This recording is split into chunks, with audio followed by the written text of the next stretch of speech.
How many judges do you think have been fired by the Trump administration? 10, 20, over 40? And I'll give you the numbers in just a moment. But also, hear me when I say this thing.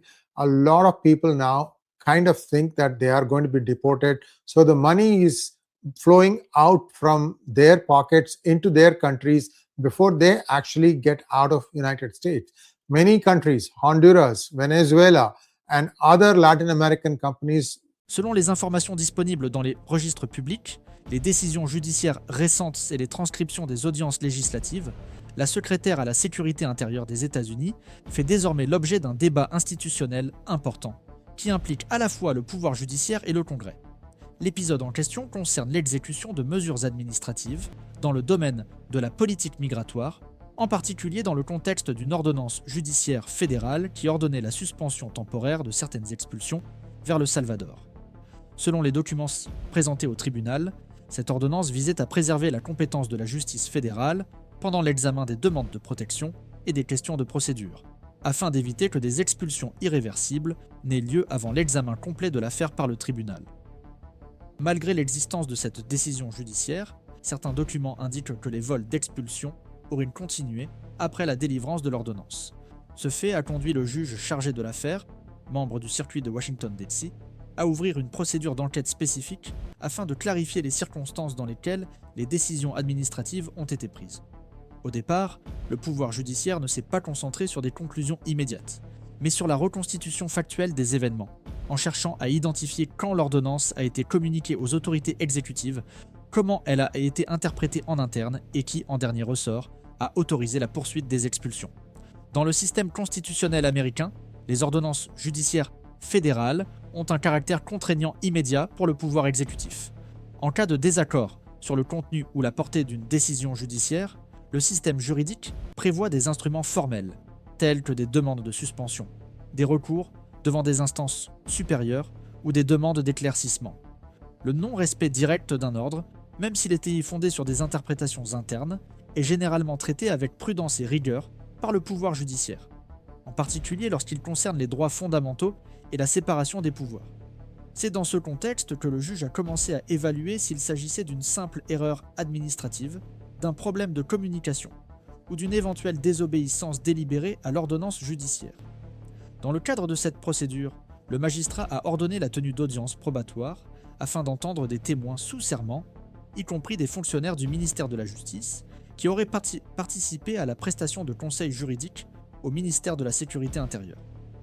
Ce type d'audience, mené activement par le juge lui-même, est considéré comme inhabituel, mais s'appuie sur des précédents dans lesquels il existe des doutes importants quant au respect des décisions judiciaires. L'intention déclarée est de comprendre non seulement ce qui s'est passé en termes objectifs, mais aussi quelles orientations juridiques ont été fournies, et si ces orientations étaient compatibles avec le contenu explicite de l'ordonnance émise. Parallèlement à l'action du pouvoir judiciaire, le Congrès américain a intensifié son rôle de contrôle du département de la sécurité intérieure. Lors d'une récente audience publique, les parlementaires ont interrogé la secrétaire sur les décisions administratives relatives à l'octroi de l'asile à un individu qui a ensuite été impliqué dans une attaque contre des membres de la garde nationale. Selon des documents administratifs publiés précédemment, cet individu est entré dans le pays dans le cadre du retrait des collaborateurs d'Afghanistan et a bénéficié d'une protection juridique après des procédures de sélection menées par des agences fédérales. Au cours de l'audience, les parlementaires ont cherché à clarifier un point spécifique de la chaîne décisionnelle, en demandant directement quelle administration et quel organisme avait formellement approuvé la demande d'asile. La question ne portait pas sur la politique générale d'accueil ou les critères généraux d'éligibilité, mais sur l'autorité administrative à l'origine de la décision.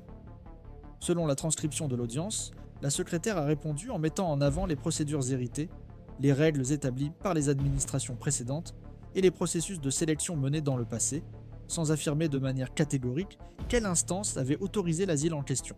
Cette attitude a conduit le président de la commission à avertir que des réponses jugées évasives pourraient, dans certaines circonstances, être interprétées comme un faux témoignage potentiel.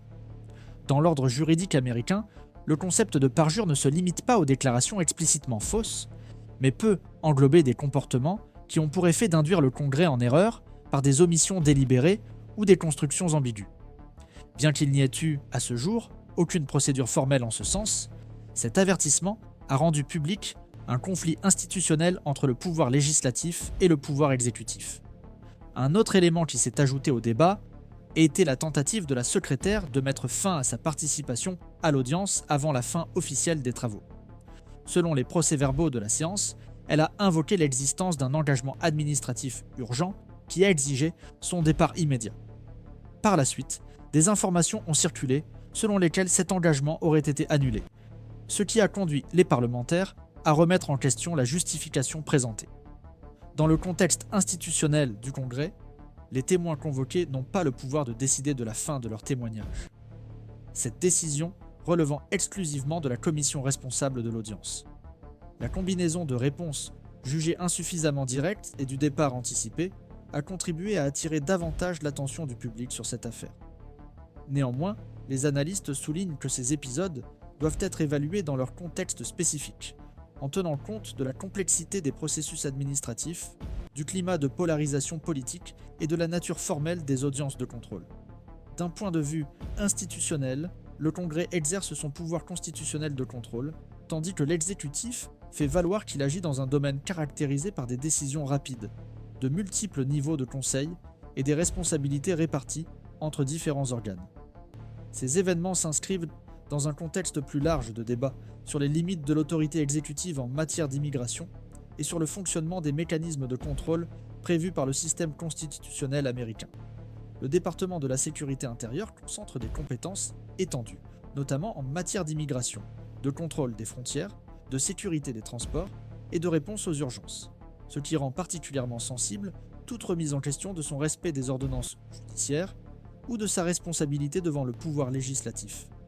L'affaire impliquant la secrétaire est désormais considérée comme un exemple concret de la manière dont ces mécanismes sont mis en œuvre dans la pratique, sans qu'il y ait, à ce stade, de conclusion définitive ou d'avis institutionnel établi. Au fur et à mesure que l'épisode avançait, le débat institutionnel s'est approfondi, déplaçant l'attention de l'événement isolé vers les implications juridiques et administratives plus larges.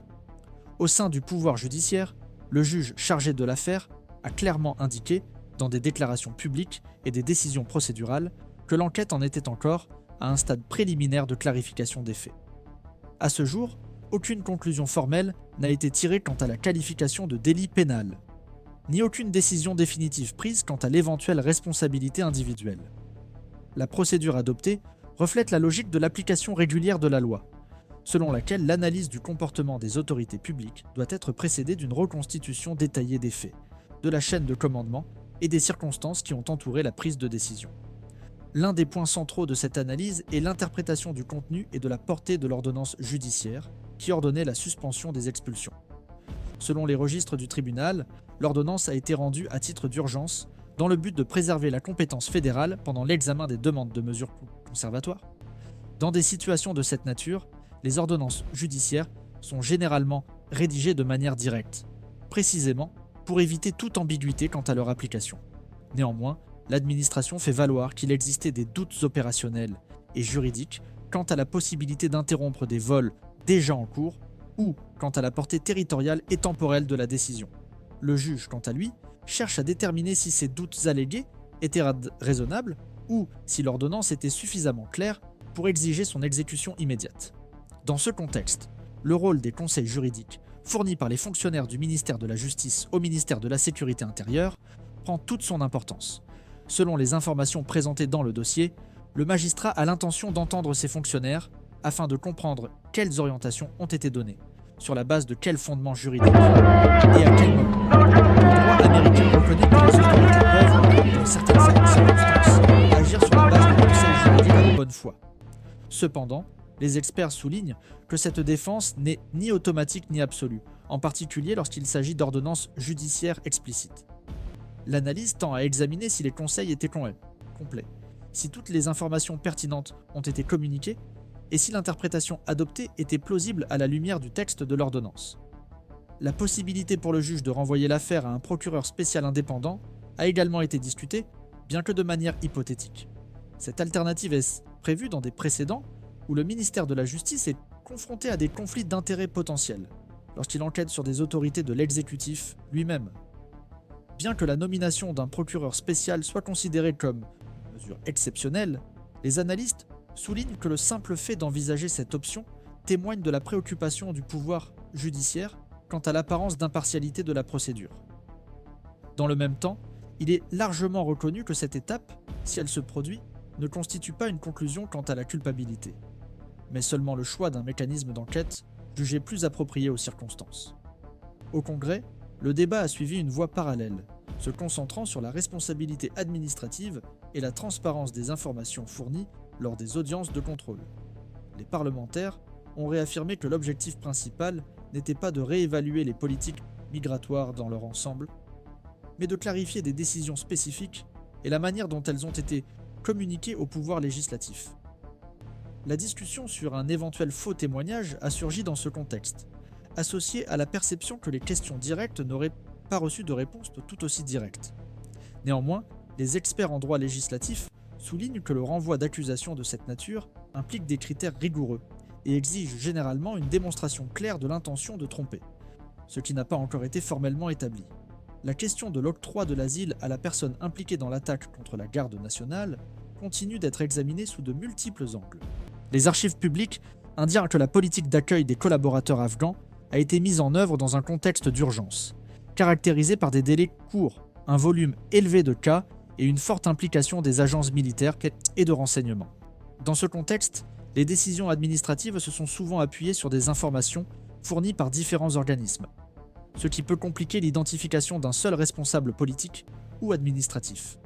Néanmoins, le Congrès cherche à comprendre la documentation spécifique à l'affaire, non seulement à des fins d'attribution de responsabilité, mais aussi pour évaluer d'éventuelles défaillances systémiques dans les mécanismes de suivi et de révision. Un autre point de débat concerne la dynamique des audiences législatives et la relation entre les autorités exécutives et les comités de contrôle. Le départ anticipé de la secrétaire de l'audience a été interprété de différentes manières. Pour certains parlementaires, cet épisode renforce la perception d'une résistance à la supervision législative. Pour d'autres observateurs, il s'agit d'un conflit procédural qui, bien que pertinent, ne doit pas être interprété isolément comme une preuve d'irrégularité substantielle. Les analystes soulignent que les audiences de contrôle se déroulent souvent dans des environnements politiquement chargés, où les questions et les réponses peuvent être façonnées par des stratégies institutionnelles. Plus largement, cette affaire est désormais citée comme un exemple des tensions récurrentes entre efficacité administrative et contrôle institutionnel.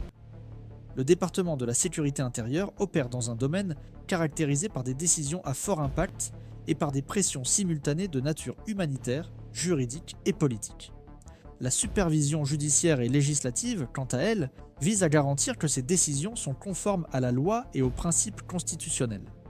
L'équilibre entre ces objectifs n'est pas toujours simple, et des épisodes comme celui-ci ont tendance à mettre en évidence les frictions inhérentes au système.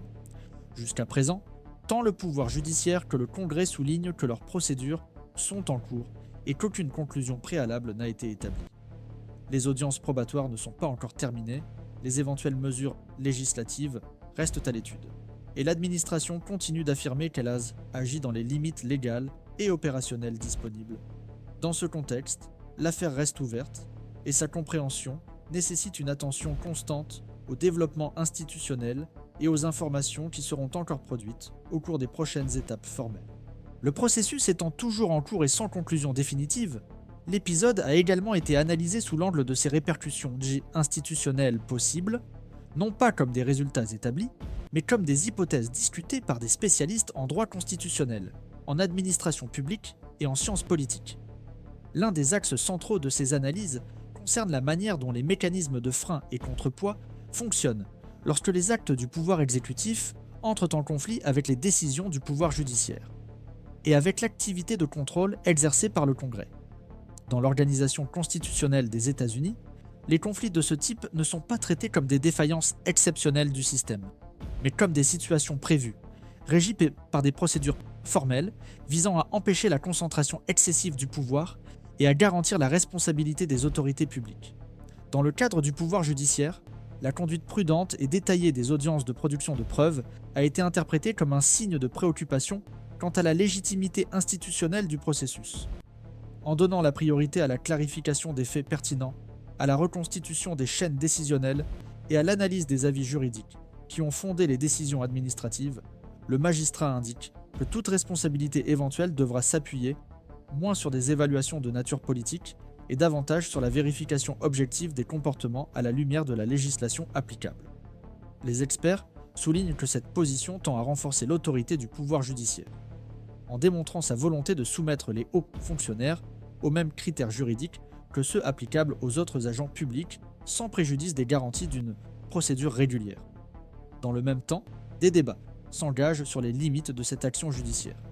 Une partie des analystes met en garde contre le fait qu'une intervention trop large pourrait être perçue comme une intrusion dans les compétences propres à l'exécutif, en particulier dans des domaines sensibles tels que l'immigration et la sécurité nationale.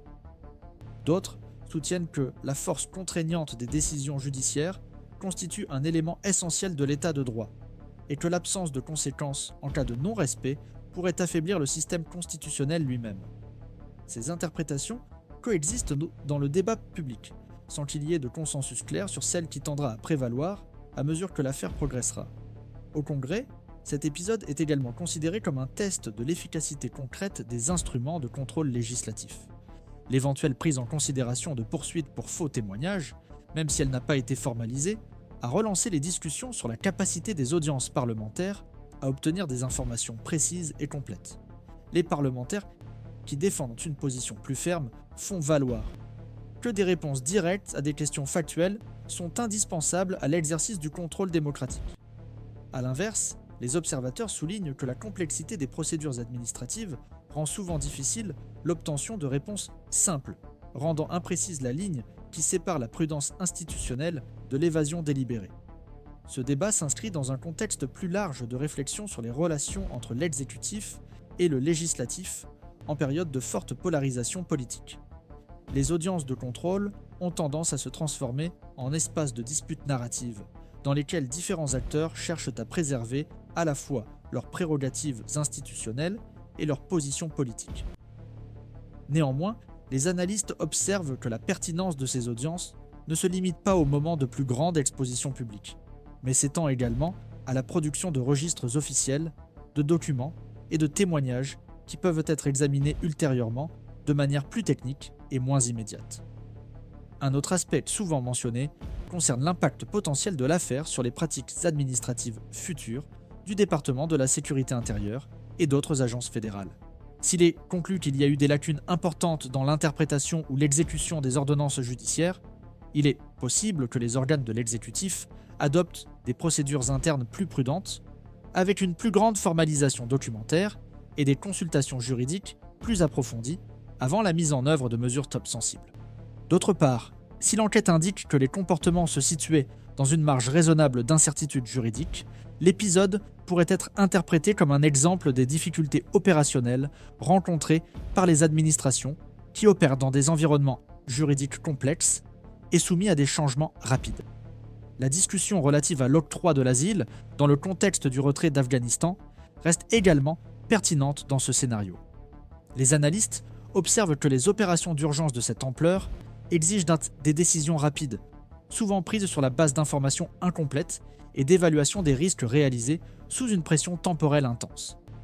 Selon ces analyses, le défi institutionnel consiste à trouver un équilibre entre la nécessité d'agir rapidement et l'obligation de conserver des registres clairs et des chaînes de responsabilité bien définies, permettant un contrôle ultérieur sans ambiguïté excessive. Au niveau de la perception publique, cette affaire a été suivie comme un indicateur de la capacité des institutions à fixer des limites au pouvoir exécutif. Des études d'opinion et des analyses spécialisées suggèrent que la confiance institutionnelle dépend non seulement des résultats finaux, mais aussi de la transparence et de la régularité des procédures adoptées. L'absence de conclusion hâtive, la garantie du contradictoire et le respect des étapes formelles du processus sont souvent cités comme des éléments contribuant à la légitimité institutionnelle, même lorsque les résultats restent indéfinis. Enfin, cet épisode suscite des réflexions plus larges sur la gouvernance dans un système présidentiel caractérisé par de larges prérogatives de l'exécutif. En raison de ses attributions, le département de la sécurité intérieure agit à la croisée de l'élaboration des politiques publiques, de l'application de la loi et de la protection des droits individuels. Cette position rend inévitable les conflits avec d'autres instances du pouvoir, en particulier lorsque les décisions administratives produisent des effets immédiats et difficiles à inverser. L'affaire en cours tend ainsi à être considérée comme un exemple de la manière dont ces tensions sont gérées dans le cadre des paramètres constitutionnels. Dans ce contexte, le débat reste ouvert et dépend des prochaines étapes formelles. Le pouvoir judiciaire n'a pas encore conclu ses audiences, ni délibéré sur d'éventuelles mesures à prendre. Le Congrès continue d'évaluer des informations supplémentaires et les développements possibles de son activité de contrôle. Le pouvoir exécutif soutient que ces actions sont restées dans les limites légales et opérationnelles. La compréhension finale de la signification institutionnelle de cet épisode dépendra moins des interprétations immédiates que de la manière dont les mécanismes prévus dans le système constitutionnel américain seront appliqués au fil du temps, à mesure que de nouveaux éléments factuels et juridiques seront intégrés au processus.